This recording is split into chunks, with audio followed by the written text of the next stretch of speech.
Simple ভাবে কিভাবে মটনের ঝোল বানাতে হয়, সুন্দর মটনের সুপি সুপি ঝোল। যদি লাগে ঠান্ডা, যদি হয় জ্বর, ঝাল ঝাল স্পাইসি মটনের স্যুপ খান, কোনো মেডিসিনের দরকার হবে না, ঠান্ডা জ্বর সব ভালো হয়ে যাবে।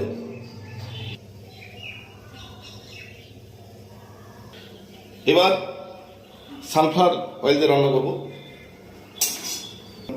হালকা করে, বেশি দেবেন না, বেশি দিলে পরে প্রবলেম।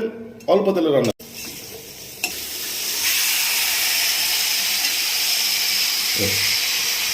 এবার মটনটাকে সুন্দর করে নেড়ে নিয়ে ঢেকে দেবো কিছুক্ষণের জন্য।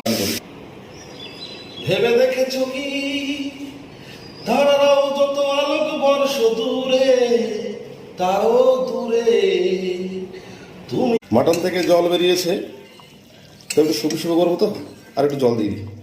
গেল আমাদের